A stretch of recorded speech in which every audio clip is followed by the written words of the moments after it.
या शिवसेनेचा वटवृक्ष ज्यांनी वाढवला घडवला त्या वंदनीय बाळासाहेबांना अभिवादन करत या मंचावर उपस्थित आम आदमी पक्षाचे नेते आमचे संजय दादा, या मंचावर उपस्थित सचिव आमचे संजय लाखे दादा, मंचावर उपस्थित सगळे आमचे काँग्रेस, राष्ट्रवादी काँग्रेस, शरदचंद्रजी पवार साहेब, शेतकरी कामगार पक्ष, CPI, CPM, त्यासोबतच Republican party of India, Gavai गट, स्वाभिमानी रिपब्लिकन पक्षाचे, मला वाटतं आता कोणीतरी बोलत होतो मगाशी इकडे, हा हे सगळे आमचे मान्यवर आणि या कार्यक्रमाच्या या सभेसाठी उपस्थित राहिलेले आपण सर्व भावांनो आणि बहिणींनो, वडाळ्याशी माझं एक वेगळं नातं आहे. आता वडाळ्याशी माझं नातं आहे म्हटल्यावर तुम्हाला मोदींचे डायलॉग आठवायचं काही कारण नाही की इस जगह से तो मेरा पुराना रिश्ता है. तर असं मला काही ओढून ताणून नातं सांगायची गरज नाही, कारण या वडाळ्यामध्ये आंबेडकरी चळवळीचा ढाण्या वाघ माझा भाऊ कालकथित मनोजभाई संसारे इथे होते. काय आहे, श्रद्धाताईंच्या घरचा सगळा मंडप आणि डेकोरेशनचा बिझनेस आहे, त्यामुळे इव्हेंटसाठी लागणाऱ्या सगळ्या गोष्टी बघा तुम्ही, स्टेज, डायस, पोडियम, सगळं कसं अप टू डेट आहे. जिथल्या तिथे आल्या लगेच ते असं सगळं वर्षाव वगैरे, लगेच फटाके, आतिषबाजी, म्हणजे हे याच्यासाठी सांगितलं पाहिजे की आचारसंहितेच्या लोकांना कळावं की हा याच्यात खर्च धरायचा कारण नाही, हा त्यांचा पारंपरिक बिझनेस आहे सगळा. दादा हो, मी मगाशी मनोजभाईंचं नाव घेतलं, त्यासोबतच अजून एक दुसरी गोष्ट सांगितली पाहिजे की मी ज्या भागातून येते त्या भागातले अनेक लोक आणि माझ्या संबंधाने असणारे अनेक, म्हणजे आमचे समजा गुट्टे आहेत, आंधळे आहेत, आगाव आहेत, तिडके आहेत, मुंडे आहेत, चाटे आहेत, दैपळे आहेत, होळंबे आहेत, असे सुद्धा आमचे खूप सारे भाऊ बहीण इकडे राहणारे आहेत. त्यामुळे या सगळ्यांच्याच माझ्या फार चांगल्या ओळखी आहेत. राजे हो, वडाळा मतदारसंघ आणि या मतदारसंघातून श्रद्धाताईंना उमेदवारी देण्याची काही महत्त्वाची कारणं होती. एक, इथे आमचा कोकणातून आलेला जो सगळे आमचे भाऊ बहीण आहेत ते मोठ्या प्रमाणावर आहेत. श्रद्धाताईंची नाळ कोकणाशी जोडलेली आहे, त्यामुळे या सगळ्या भावा बहिणींचे प्रश्न नेमके काय आहेत ते त्यांना चांगले माहिती आहे. महापौर म्हणून त्यांनी स्वतः काम बघितलेलं आहे. आता आमचा पवन दादा आणि ही सगळी मंडळी पण फार छान पद्धतीने काम करत आहेत आणि ते श्रद्धाताईंच्या सोबत अगदी खांद्याला खांदा लावून काम करत असतात. एक दुसरं महत्त्वाचं कारण असं आहे की का उमेदवारी श्रद्धाताईंना द्यायची, जिकडं खोबरं तिकडं चांग भलं करणारे चिकार असतात. आपले कोळंबकर साहेब बी त्याच्यातलेच आहेत की जिकडं खोबरं तिकडं चांग भलं, म्हणजे चलती तिकडं भलती, चलत्या गाडीमध्ये बसण्यामध्ये त्यांचा हात कुणी धरू शकणार नाही. या अर्थाने त्यांना गिनीज बुकात टाकायला काय हरकत आहे की चलत्या गाडीत बसणं बी काही कुणाला जमतंय होय, त्यांना जमतंय ते चलू देत. पण हे आम्ही प्रकर्षाने नमूद केलं पाहिजे की सन्मान्य पक्षप्रमुख आणि एकूण पक्ष जेव्हा अडचणीत होता, संकटात होता, त्या काळामध्ये, या संकटाच्या काळामध्ये तग धरून मुंबईत जे अत्यंत निष्ठावंत लोक मातोश्री ठाकरे आणि वंदनीय बाळासाहेबांनी घडवलेल्या ओरिजिनल शिवसेनेसोबत राहिले, त्यापैकी एक निष्ठावंत शिलेदार म्हणजे आमच्या श्रद्धाताई जाधव आहेत. त्यामुळे या अर्थाने सुद्धा त्यांची उमेदवारी फार महत्त्वाची ठरते.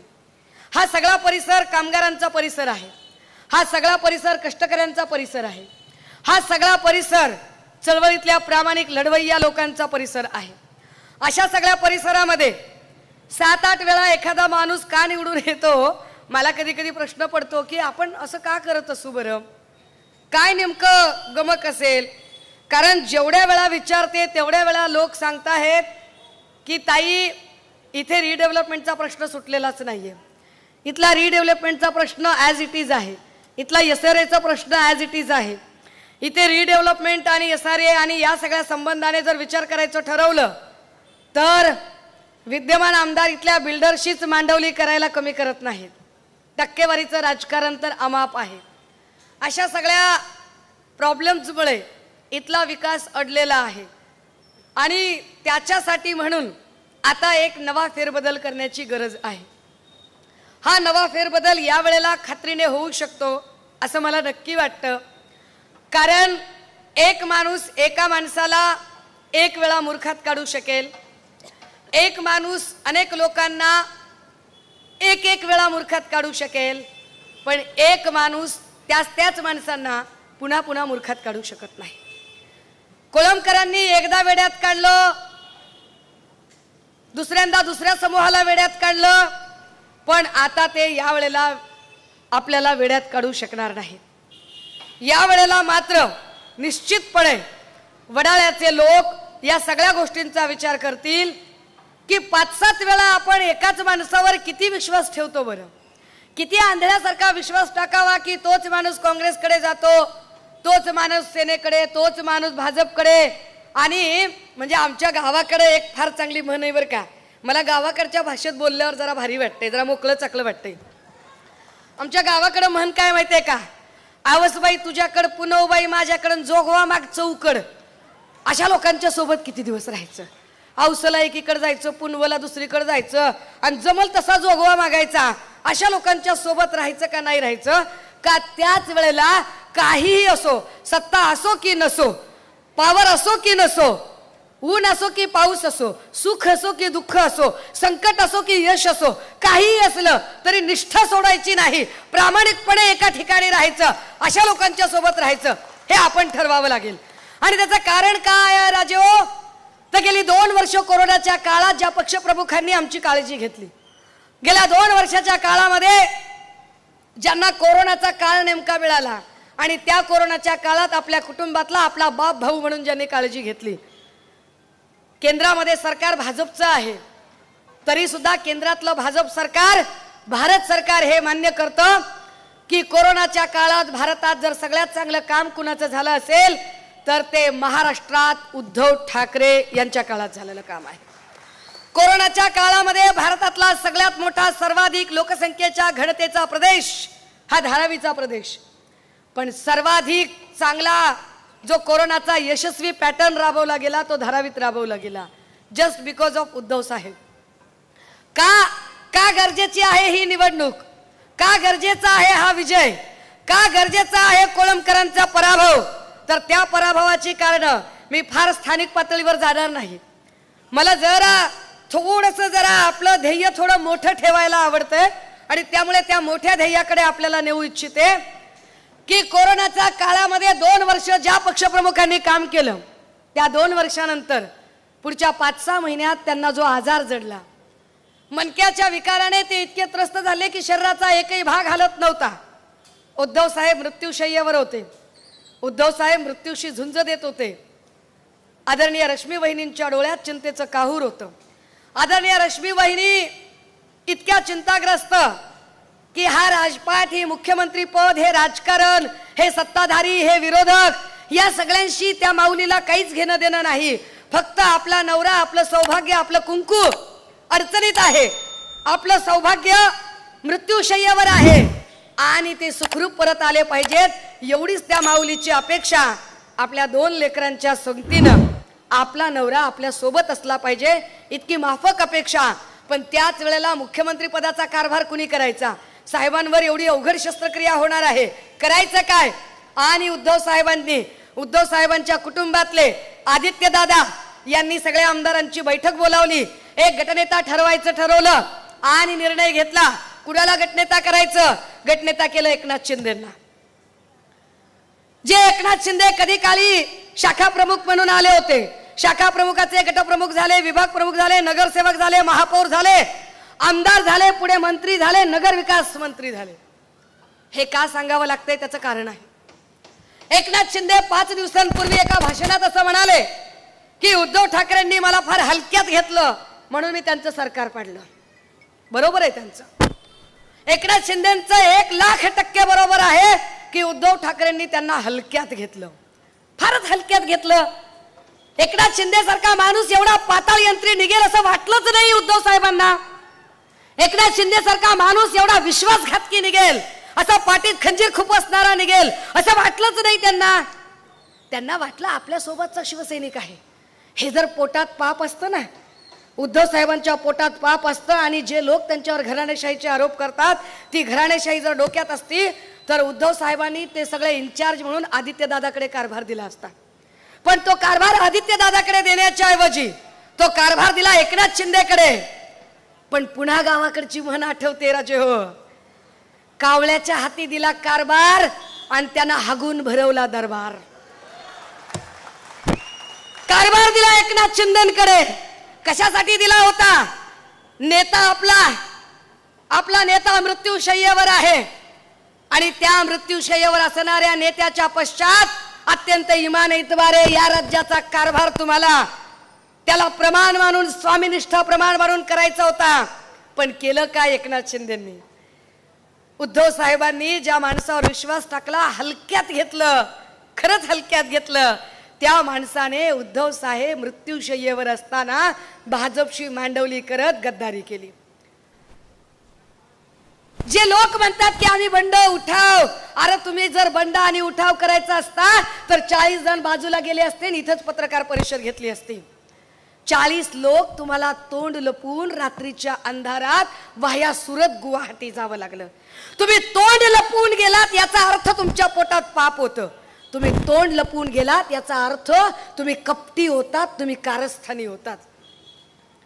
आणि ते तोंड लपवून जाताना त्यांना मदत कोण करत होतं? देवेंद्र फडणवीस, टीम भाजपा. हे आपण नाही बोललो, हे कोण बोललं? माझी प्रिय भाऊजाई, माझी लाडकी भाऊजाई अमृता वहिनी म्हणाल्या. अमृता वहिनी म्हणाल्या देवेंद्र असा होडी बिडी घालून जायचा, असा गॉगल बिगल घालून जायचा, रात्रीच्या अंधारात अंथरुणातनं उठून जायचा.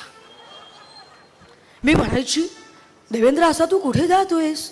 रात्रीच जातोस गुपचूप, रात्रीच. देवेंद्र कुठे जायचं मला कळायचंच नाही. आमच्या भाऊजाईने सांगितलं.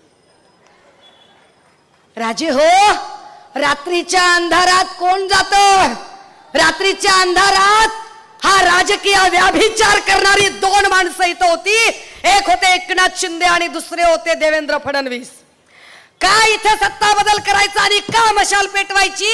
यांचा राजकीय व्याभिचार संपवायचा असेल तर हो, इथे मशाल पेटवावी लागेल, निष्ठेची मशाल पेटवावी लागेल. ज्या लोकांनी इथे उद्धव साहेबांच्या सोबत विश्वासघात केला, उद्धव साहेबांच्या सोबत विश्वासघात केला आणि उद्धव साहेबांचं मुख्यमंत्री पद काढून घेतलं म्हणून फक्त बदल करायचा का? नाही, इतकी पण छोटी गोष्ट नाहीये. कारण उद्धव साहेबांना जर मुख्यमंत्री पदाचं वेड असतं ना तर उद्धव साहेबांनी इतक्या हसत हसत त्याचा राजीनामा दिला नसता. एकीकडे देवेंद्रजी मी पुन्हा येईन, मी पुन्हा येईन, मी पुन्हा येईन म्हणताना उद्धव साहेब मात्र हसत हसत राजीनामा देतात. पण तरी सुद्धा हे का गरजेचं आहे? कारण त्या एका राजीनाम्यामुळे झालं काय? एकनाथ शिंदेंना का मुख्यमंत्री केलं माहितीये? एकनाथ शिंदेना भाजपने मुख्यमंत्री केलं कारण भाजपला एका दगडात 2 पक्षी मारायचे होते. एक तर भाजपला उद्धव साहेबांवर सूड करायचा होता, सूड उगवायचा होता आणि त्याच वेळेला आपल्यावर बिल फाटू नये, हमने क्या किया, आपण नामानिराळे राहायचं असं म्हणत त्यांना एकनाथ शिंदे पुढे करायचे होते. आणि दुसरं महत्वाचं कारण होतं एकनाथ शिंदेंनी केलेलं मोठं कॉम्प्रोमाइज. कॉम्प्रोमाइज काय होतं? कॉम्प्रोमाइज हे होतं की तुम्ही महाराष्ट्रातला कुठलाही उद्योग गुजरातला न्यायला लागलात, मी तुम्हाला मुख्यमंत्री म्हणून कधीही अडवणार नाही. मी महाराष्ट्राचा मुख्यमंत्री म्हणून नाही तर मी भाजपचा मुनीम म्हणून काम करेल. हे कॉम्प्रोमाइज एकनाथ शिंदेंनी केल्यामुळे भाजपला एकनाथ शिंदे परवडणारे होते. काल परवा मला वाटते कालच रामदास कदम म्हणाले की अमित शहानी त्यांना म्हटलं होतं की तुम्ही मला भेटायला या, मी तुम्हाला मुख्यमंत्री करतो. उद्धव साहेब भेटायला गेले असते तर मुख्यमंत्री केलं असतं. बरोबर आहे, भेटायला गेले असते तर मुख्यमंत्री केलं असतं. याचा अर्थ काय? उद्धव साहेबांनी तुमच्या समोर झुकायला पाहिजे होतं. पण उद्धव साहेब एक स्वाभिमानी बाण्याचं नेतृत्व आहे. त्यांनी सांगितलं तुमच्या मुख्यमंत्री पदाचे लाथ मारतो आम्ही, महाराष्ट्र कधीही दिल्ली समोर झुकला नाही, झुकणार नाही.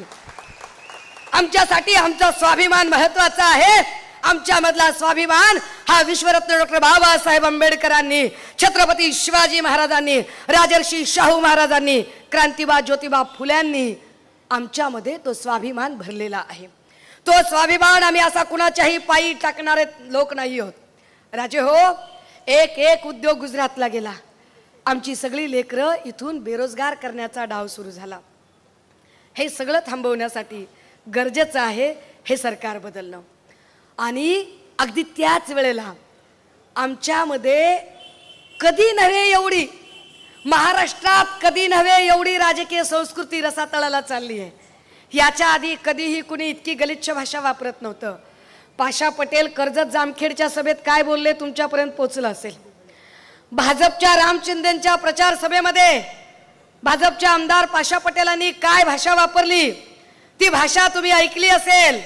ही भाषा कधीही, अशी भाषा कधीही महाराष्ट्राच्या राजकारणात नव्हती. आदरणीय नेते अनिल भाऊ देसाई यांचं इथे आगमन झालेलं आहे. आम्ही सगळ्यांच्या वतीने अनिल भाऊंचं स्वागत करतो. दादा हो, तुम्ही विचार करा माया हो, तुमचा माझा एक काळ होता. मी शाळेला जायची ना, माझी शाळा 3-4 किलोमीटर लांब होती.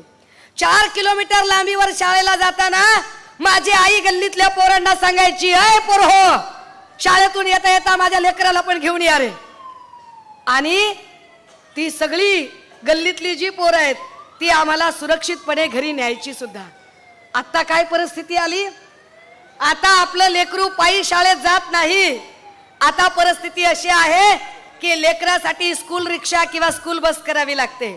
पण स्कूल बस जरी आली तरी लेकराला त्या शाळेत जाण्यासाठी आपण लेकराचा हात धरून खाली उतरतो, स्वतःच्या हाताने लेकराला बसमध्ये बसवतो. जोपर्यंत बस हलत नाही आपण जागचे हलत नाही. आणि लेकरू स्कूल बस मध्ये बसून गेलं जरी तरी ते सुरक्षित परत येईपर्यंत आपल्या जीवात जीव नसतो. ही परिस्थिती याच्या आधी कधीच नव्हती. माया हो, विचार करा, आमच्या घरात जर 3 वर्षाचं, 4 वर्षाचं, 5-6 वर्षाचं लेकरू असेल, अरे 10 वर्षाचं, 12 वर्षाचं जरी लेकरू असेल, आम्ही त्या लेकराच्या समोर बलात्कार हा शब्द सुद्धा उच्चारत नाही आम्ही हा शब्द. आज 3 वर्षाच्या बाळावर जर बलात्कार होत असेल तर सरकार म्हणून हे किती फेल्युअर आहेत. आणि विशेष 3 वर्षाच्या लेकरावर बलात्कार झाल्यानंतर त्याची FIR व्हावी म्हणून सुषमा अंधारे 7 तास उन्हात बसते आणि देवेंद्र फडणवीस FIR लिहून घेत नाहीत. हे सगळे जे आमचे पोलीस भाऊ थांबलेले आहेत, या सगळ्या ज्या आमच्या पोलीस बहिणी थांबलेल्या आहेत, यांच्या अंगावर वर्दी आहे पण यांना अधिकार नाहीत. हे कुठलीही FIR करून घेऊ शकत नाहीत. कारण देवेंद्र फडणवीसांनी एक घाणेरडी प्रथा इथं पाडली. खरं तर गृहमंत्री, कुठल्याही खात्याच्या मंत्र्याने आपल्या खात्याच्या कर्मचाऱ्यांचा पालक म्हणून काम केलं पाहिजे.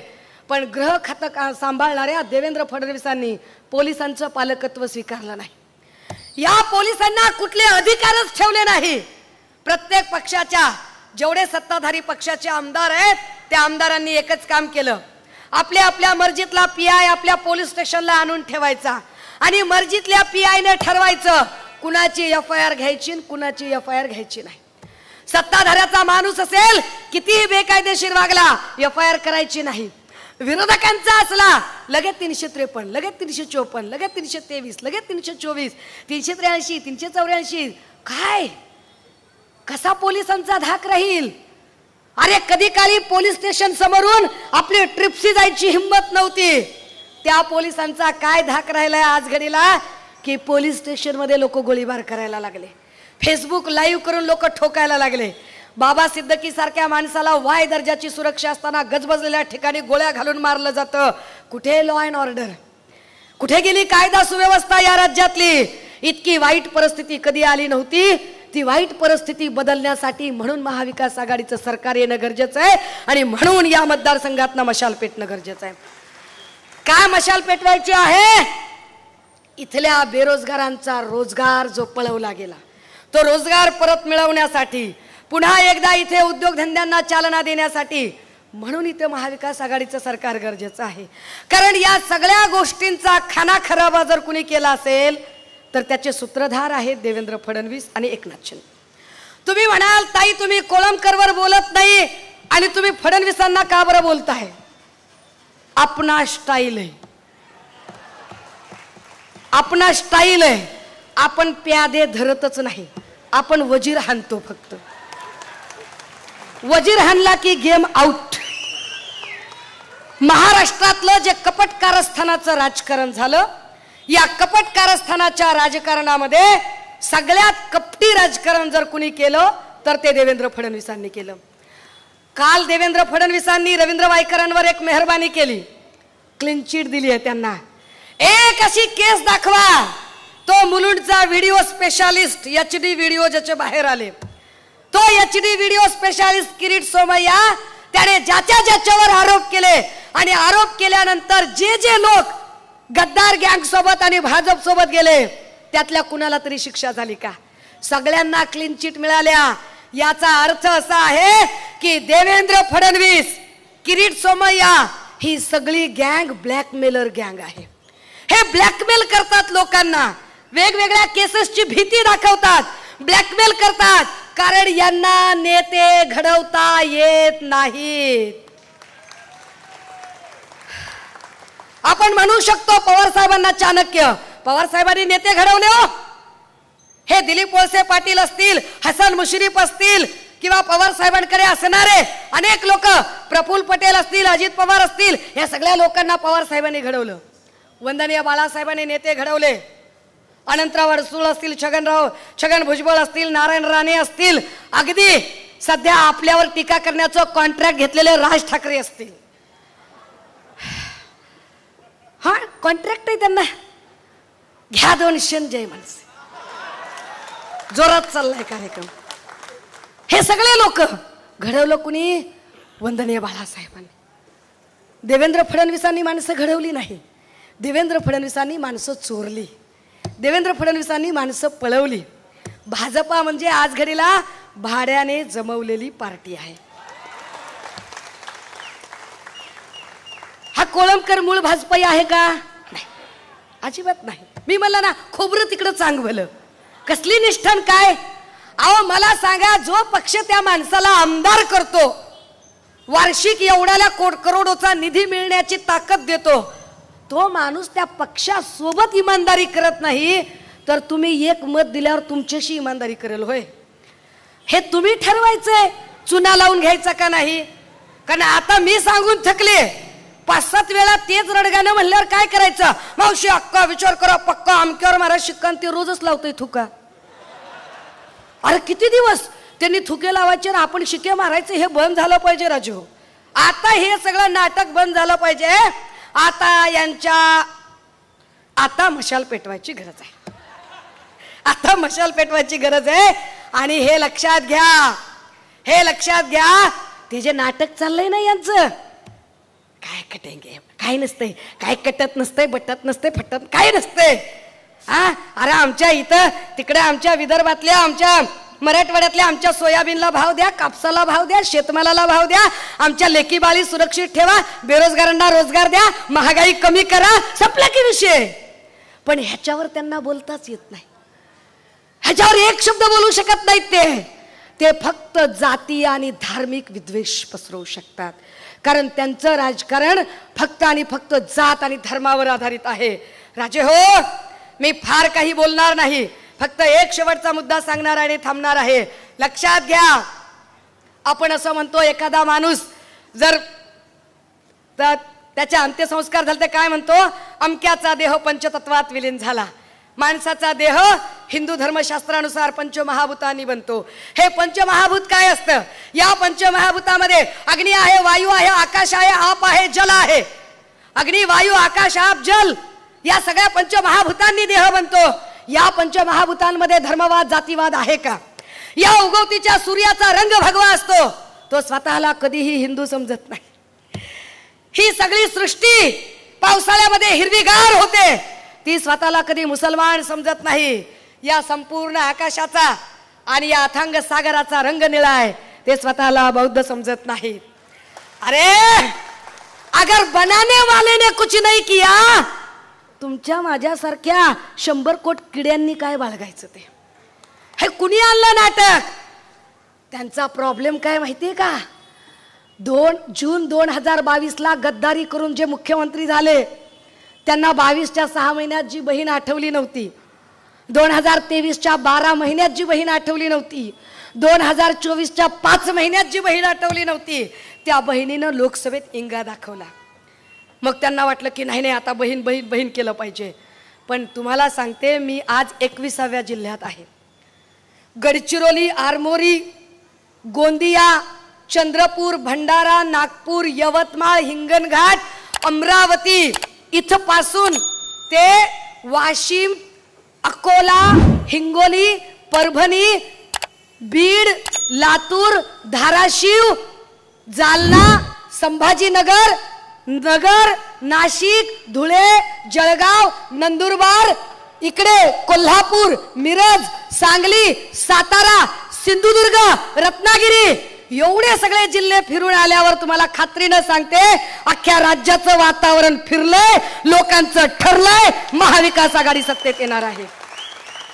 आणि मी लोकांना विचारलं ना, अहो त्या लाडक्या बहिणीचं काय, तर लोक बायका काय म्हणतात माहिती आहे, काय करायचंय त्याच्या 1500 टिकल्याचं, हा लेकी बाळीची आबरू सुरक्षित नाही, काय जाळायचंय काय त्याला, आमच्या लेकी बाळींना सुरक्षा देणं महत्वाचं आहे. मी म्हटलं लाडकी कसली लाडकीन काय, काय लाडकी योजना बिजना काय नसतंय. महाराष्ट्राचं लाडकं नेतृत्व कुठलेही सर्वे काढा, त्या सगळ्या सर्वेत एकमेव लाडकं नेतृत्व दिसतंय, उद्धव बाळासाहेब ठाकरे.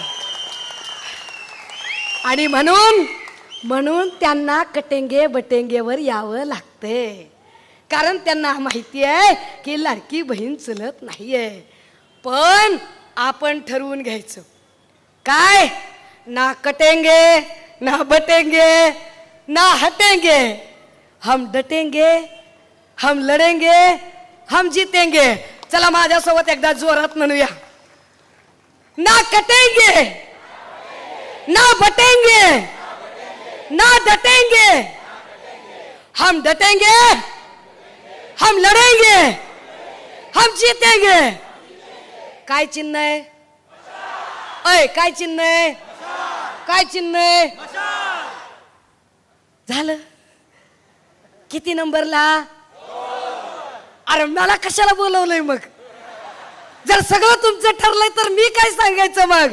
म्हणजे तुमचं पक्क ठरलंय, हे जे 2 नंबरचे धंदे करणारे लोक आहेत, या 2 नंबरचे धंदे करणाऱ्या लोकांना जर गफगार करायचं असेल तर 2 नंबरचं बटन दाबावं लागते. या वेळेला एवढं करावं लागतंय. हे कशासाठी करावं लागतंय, देवेंद्र फडणवीस नावाच्या माणसाला सांगण्यासाठी की देवेंद्रजी तुमची कपटनीती महाराष्ट्रात चालू शकत नाही. महाराष्ट्रामध्ये हे यासाठी सांगावं लागेल की महाराष्ट्र गद्दारांच्या पाठीशी कधीही जात नाही. महाराष्ट्र स्वाभिमानाची लढाई लढणार आहे, महाराष्ट्र खुद्दारांची लढाई लढणार आहे, महाराष्ट्र निष्ठावंतांच्या सोबत आहे. आणि म्हणून वडाळा मतदारसंघामध्ये क्रमांक 2चं बटन दाबत येणाऱ्या 20 तारखेला कुठली बी पेटी फोडली की नुसती मशालच दिसली पाहिजे. आणि ताईचं लय गिनीज बुक चाललंय, तर गिनीज बुकचं रेकॉर्ड मशालीचं झालं पाहिजे. हा ह्याच्याशिवाय दुसरं आपल्याला काय कळत नाही. 23 तारखेला तुमच्या सोबत गुलाल खेळायला येणार आहे. आणि बघा इकडे अनिल भाऊ आहेत, आदरणीय अनिल भाऊंची माफी मागून आणि अनिल भाऊंच्या साक्षीनं सांगते, भले भले लोक सांगत होते की अनिल भाऊ लोकसभेला उभे राहिलेत, या भागातनं काय होईल. आणि त्यावेळेला आम्ही छाती ठोकपणे सांगत होतो की आमच्यासारखे छातीचा कोट करून लढणारे शिवसैनिक आहेत, अनिल भाऊ येणार, अनिल भाऊ जिंकणार. आणि तशाच पद्धतीने पुन्हा एकदा सांगते, या वेळेलाही लढणार आणि भिडणार, महाराष्ट्रात फक्त मशाल पेटणार. बळकट हातांनी, एका हातात तुतारी आणि एका हातात मशाल, दणक्यात होऊन जाऊ देत महाविकास आघाडी. थांबते. आणि हो कुणाच्याही भावना दुखवायचा काही माझं कारण नाही. तरी बी कोळंबकरचे काही खबरे खुबरे असले आणि लय त्यांचं काही जर भावना दुखावल्या असल्या तर खबरे हो, 1 हाफ बिर्याणी आणि 30 घ्या आणि नीट चिल मारा, बाकीचं काय बोलत नाही. मशाल मारूया. थांबते, रजा घेते. जय हिंद, जय महाराष्ट्र. गर्जा हिंदुस्तान चॅनलला सबस्क्राईब करा आणि ताज्या घडामोडी जाणून घेण्यासाठी बेल आयकॉनवर प्रेस करा.